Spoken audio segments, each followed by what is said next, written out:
राजनीति की गलियों में अक्सर वफादारी को हनुमानगिरी कहा जाता है, लेकिन जब वही वफादारी कानून की कसौटी पर आ जाए तो सवाल नियत दोनों पर उठते हैं। जमीन के बदले नौकरी मामले में A7 यानी भोला यादव का नाम सामने आते ही सियासी हलकों में खलबली मच गई है।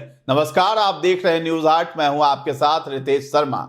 भोला यादव, जिन्हें लालू यादव का हनुमान कहा जाता है, उस दौर में रेल मंत्री लालू के विशेष कार्य अधिकारी थे। सीबीआई की चार्जशीट में उन्हें सिर्फ एक कर्मचारी नहीं बल्कि पूरे कथित क्विड प्रो क्वे नेटवर्क की अहम कड़ी बताया गया है। चार्जशीट के मुताबिक जमीन लेने और रेलवे में नौकरी दिलाने की जमीनी सौदेबाजी भोला यादव के जरिए होती थी। पटना से सटे महुआ बाग में जाकर जमीन देखना, गांव के लोगों से मिलना, भरोसेमंद लोगों के जरिए नौकरी का ऑफर देना और फिर सब कुछ एक्सेल सीट में दर्ज कराना, यह पूरा तंत्र भोला यादव के इर्द गिर्द घूमता था। सीबीआई का दावा है कि उसके पास इस सिलसिले में गवाह भी हैं और इलेक्ट्रॉनिक सबूत भी।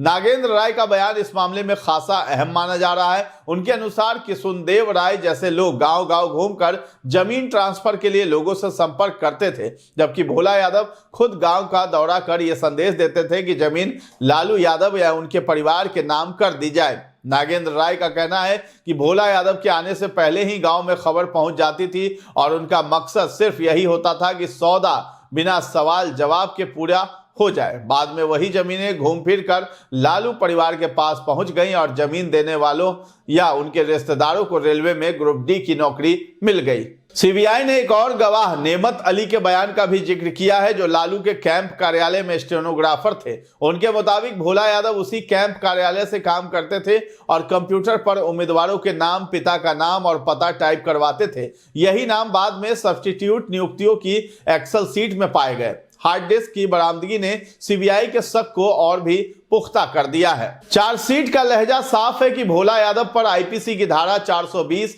120 बी और भ्रष्टाचार निवारण अधिनियम की गंभीर धाराओं के तहत आरोप तय करने के पर्याप्त आधार है। जांच एजेंसी का मानना है कि भोला यादव अपने मंत्री की बेईमान इच्छाओं को अमली जामा पहनाने का औजार बने। अब सवाल यह है कि क्या भोला यादव सिर्फ आदेशों का पालन कर रहे थे या फिर सत्ता के गलियारों में सौदेबाजी के सबसे बड़े किरदार थे? जवाब अदालत के फैसले में छिपा है, लेकिन फिलहाल राजनीति की फिजा में शक, सियासत और साजिश की बू साफ महसूस की जा सकती है। तो फिलहाल इस खबर में इतना ही है। न्यूज 8 के साथ बने रहें और अभी तक हमारे चैनल को आपने सब्सक्राइब नहीं किया है तो जरूर कर लें। धन्यवाद।